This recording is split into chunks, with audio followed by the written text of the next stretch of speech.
pessoal, tudo bem? É um prazer muito grande estar presidindo o terceiro congresso Yazarguil de microneurocirurgia. Yazarguil é o maior neurocirurgião de toda a história, ele mudou a neurocirurgia, o desenvolvimento da microneurocirurgia. Se hoje nós temos resultados fantásticos no tratamento da maioria das patologias neurocirúrgicas, se deve principalmente a essa pessoa. Ele desde 1960, com as suas ideias geniais em termos de equipamento, instrumentais, novas ideias, novas técnicas cirúrgicas, ele revolucionou. Eu tenho um prazer muito grande, uma honra muito grande de ter convivido diretamente com ele de 1994 a 1996 no Arkansas, após ele ir da Suíça para os Estados Unidos. É um prazer maior em ver essas pessoas aqui. Hoje temos mais de 500 neurocirurgiões de 22 países participando do nosso evento. Neurocirurgia, microneurocirurgia e principalmente era uma pessoa que sempre pensou primeiro no paciente, segundo no paciente e sempre no paciente. Isso é o mais importante. Ele era não só um grande neurocirurgião, era um grande médico. E nisso que nós temos que ser. Um abraço a todos e nos vemos em breve. Welcome words. I would like to invite to the podium Dr. Luis Alencar Borba, President of the Third Yazarguil Congress and President of the World Federation of Neurosurgery Societies.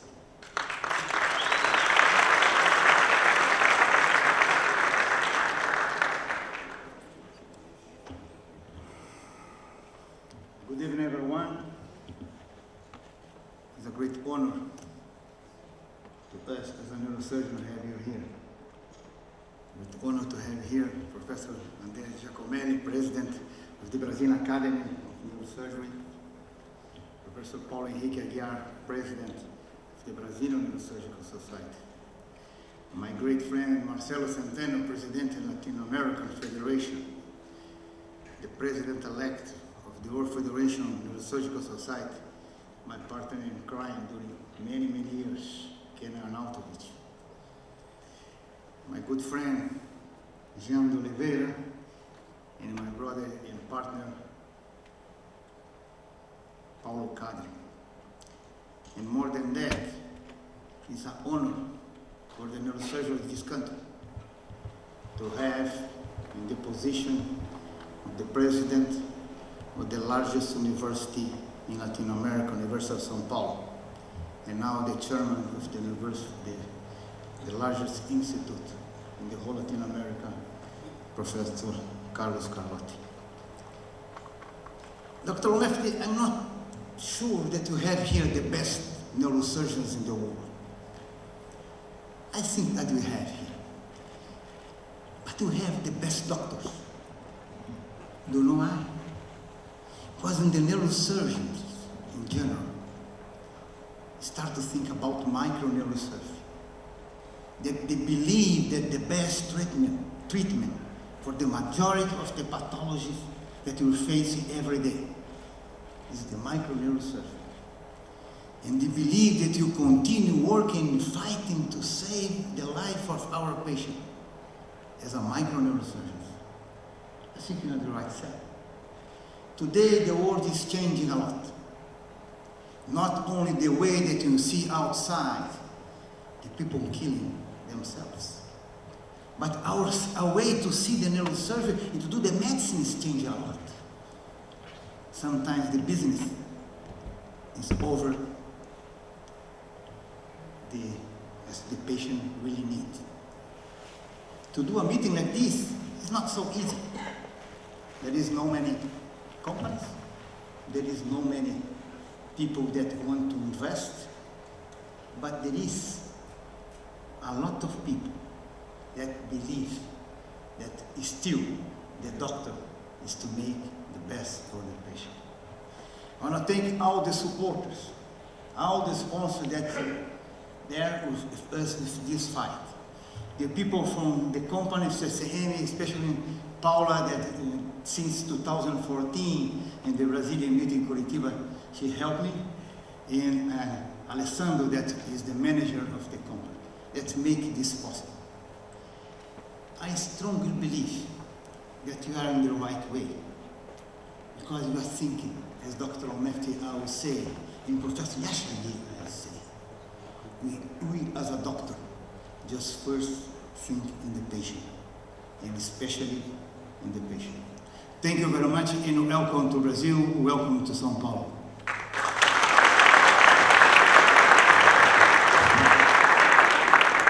I will take my position now. I try to. I'm going to call Professor Carlos Carlotti here.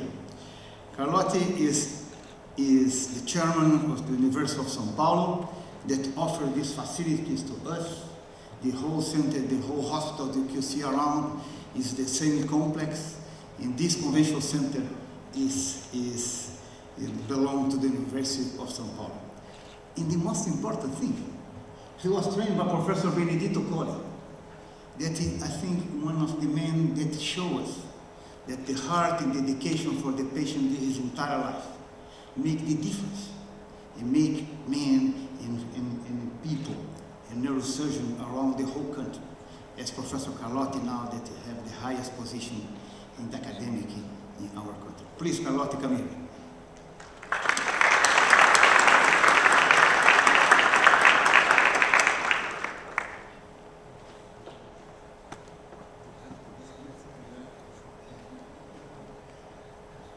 Professor Borba is a politician right now. Well, welcome everyone to University of São Paulo, to the clinical hospital of our university, our School of Medicine. As Borba told, in this area we have the School of Medicine and also the Hospital das Clínicas, so it's our university hospital.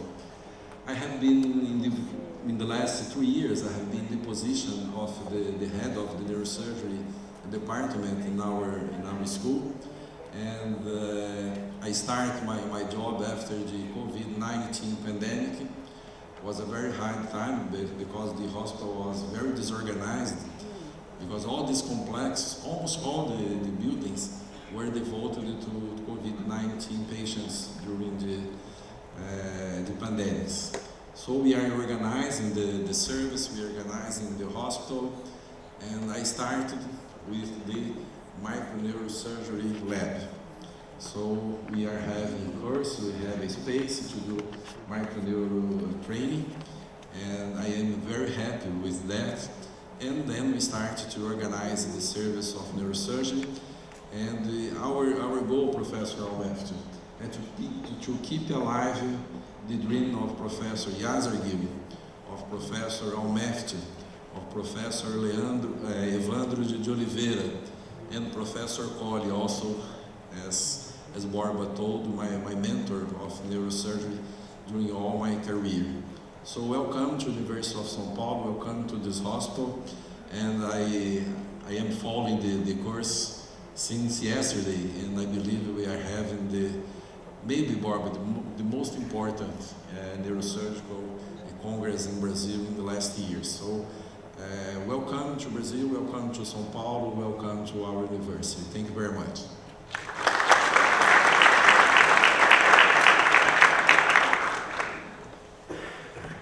The heart of this academy and the mind of this academy is a man that has a dream and is still dreaming. He creates so many societies. But 2 years ago, or 3 years ago, we had the idea to keep the legacy of Professor Yazargil. And he's still fighting. We are a little bit late because he was fighting for the meningioma there in the room. And it is our heart. Professor Osama Almefti, please come here. Say something to us.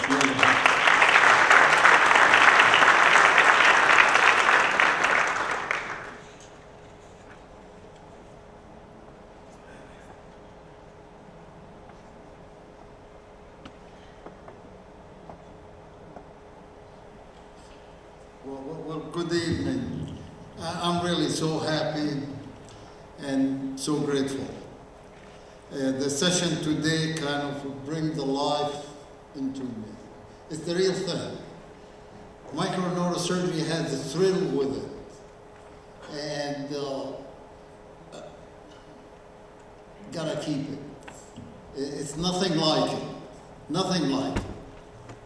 So I'm very grateful for Dr. Borba and all of the scientific arrangement. I'm grateful to Professor Carlotti for leading the academic neurosurgery with emphasis on microneurosurgery. I'm grateful to Professor Toure, I call him the only legitimate son of Professor Yasser Gil, because he's the only one who approved what Toure did. Grateful to Dr. Jan Oliveira and to Dr. Pat Kadri for putting this beautiful program on. I will be grateful and more grateful for Professor Arantovic for what he's gonna support this society and make it grow. But I'm happy, very happy, to see some young faces in this audience. Listen to me. Nobody does, but I hope you will. Microneurosurgery saved millions of people's lives. Microneurosurgery is real. And unfortunately and sadly, in the last decade, you saw decline in the experience in neurosurgery. You saw decline in the expertise of neurosurgery. You saw decline in the training and mastering and teaching microneurosurgery. That is gonna affect millions of patients who needs your skill, who needs microneurosurgery. So please come and join us. Please, it's a life-saving for the patient, and it's the most gratifying things for the surgeon. Please come and join us in the Academy. Thank you.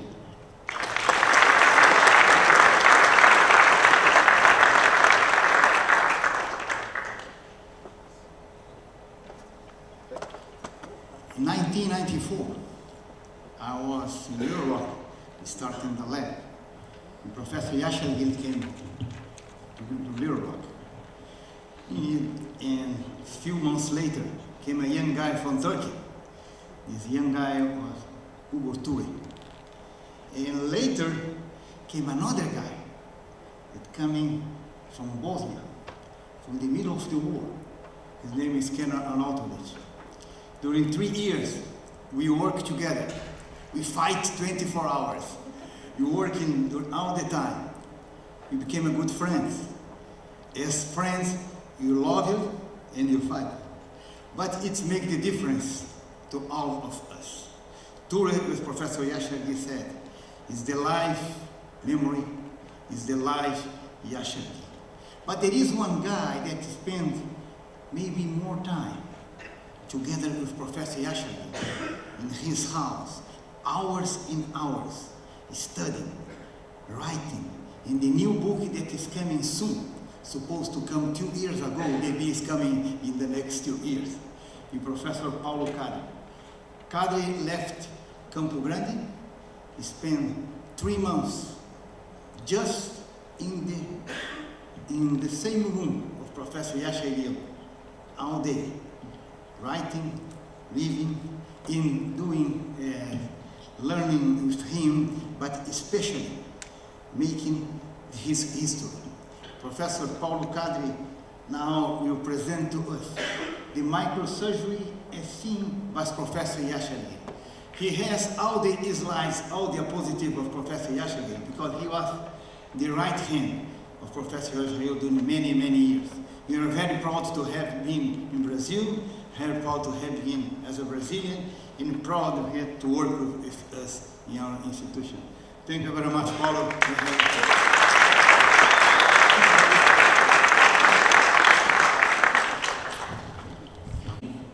Good evening, Professor Borba, Professor Almefti, distinguished members of the committee, distinguished authorities.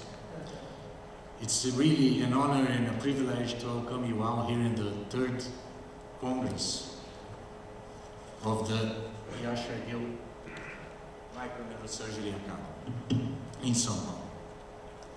The society that started in Istanbul, 2023, pretty much under the effort and the guidance of Professor Al-Mefti, which life and career is very much intermingling with the goals of the society, which are to advance and educate, especially the young neurosurgeons in the field of microneurosurgery. And for that, I would like to invite all of you, neurosurgeons, young neurosurgeons, residents, students, to be part of the Yashar Gil Microneurosurgery Academy. I'm very honored to deliver this lecture here in this Congress with so many friends, so many mentors. This is an opportunity for me also to give a little bit of the history of my mentor, Professor Yashar Gil. Because talking about microneurosurgery is talking about the history of Professor Yashar Gil. Our Turkish member that since early age showed his deep commitment to seek the best education. You can easily see in his perfect grades during his high school, who was deeply determined, fearless to do his best education, even during the war when he came to Germany, to Jena, to do his pre-medical studies. He used to tell us that he grabbed the patient during his time in his arm. He went down to the basement whenever there was the sirens alerts that the Allies were booming. Later he was appointed to Basel, where he had his first encounter with microneurosurgery. He did studies on the hypothesis of the frog through a transpalatal approach using the microscope. Seeking for better understanding of neuroanatomy, he looked for Professor Ludwig in the famous Vesalius Institute. Ludwig was a famous neuroanatomist at that time, and he appointed him to Joseph Klinger. Professor learned from the dissections of the brain during 3 months and later during 3 years, what he used to tell us that he applied in every cranial procedure that he did later on. During his 3 years of residence in Bern, his general surgery teacher, Professor Bundy, which was trained under the tradition of Cocker, and also wanted to be a neurosurgeon, gave him the book of Dandy on brain surgery, which pretty much influenced the concepts of Professor. It's quite interesting that his chairman-to-be in Zurich, Kreinburg, considered himself a pupil of Harvey Cushing. As you know, Cushing and Dandy, mentor and pupil, they had different philosophies. In 1953, Professor started his residence, or his work actually, in Zurich. At the beginning performing vertebral, carotid, and orbital angiography, he also did functional procedures and was involved in cranial and spine surgery. He did more than 9,000 angiographies, and his publications still are a reference in the field. He did more than 800 stereotaxic procedures. And I will skip the video of a palidotomy, but you can find it in YouTube. It's quite interesting. He did, and he mastered, also spinal surgery. This is an example of his innovative skills. He developed a telescopic screw to the spine for a tumor in a patient that was becoming paraplegic. But more interesting than this was the participation of the cardiovascular chairman of the department, who did the approach for Professor Senning, that was a well-renowned surgeon on valve change. One of his patients, a 17-year-old lady, after a valve change, woke up with hemiplegia and aphasia. Professor did the angiography and detected the occlusion of the central sulcus artery on the left side. Senning entered in his room and asked him, "You should open that artery. You should do the embolectomy of that." Which Professor answered that that was not possible. This is 1 millimeter artery. Not satisfied, he rushed to the office of Kreinburg. And then he had the answer, the same thing. Nobody never did that. That's not possible. And then he said, so why don't you do it yourselves? This, on the words of Professor Eschergyl, was the encounter to try to find a place to do how to could open those small arteries. The microscope had been already used during that time for microsurgical procedures, for surgical procedures. Kurz did a CP angle tumor in 1957. The publication of House and Kurz led to the Department of Zurich to acquire a microscope, which professor used to do hypoglossal-facial anastomosis. But he was not convincing. He knew that something was missing, and that was the training on microneurosurgery. Vascular repair was already being described since the beginning of last century. And actually, Professor himself also did reconstruction of the carotid by occlusion or stenosis. However, the work of Julius Jacobson on microsuture showed to be way superior. And that was already in use in Burlington, Vermont, by Dr. Donegan, who was already studying that on the laboratory. Knowing about that, in October 1965, Professor went to Zurich to start his microsurgical skills. He did the first month anastomosis in celastic tubes, and a month later, he started to explore the superficial MCA arteries of dogs, and the day after, on December 4th, he did a transoral approach and reconstructed the basilar artery of the dog. In his words, that was the birth of microneurosurgery. But still, he was not satisfied. He couldn't be convinced that he could use that in human beings. After a while, the field was full of blood, and the workflow could not continue. Surprisingly for him, he got to know the bipolar coagulation device that was developed by a young president, Leonard Malles, in the mid-50s, and that, in his word, changed microneurosurgery. In the same year, by the end of the year, he did his first clinical case, a left parietal AVM. Unfortunately, we don't have much of documentation on this case. Later on that year, he did start another case, a spinal AVM in Los Angeles. And that for him was the beginning. Then he was convinced that that was the way to do it. And they start to do courses and teach that all over the world. First in Vermont, later in US, Europe, and Japan, which for them became his quintessence mission to convince the neurosurgical colleagues the need to do the laboratory training.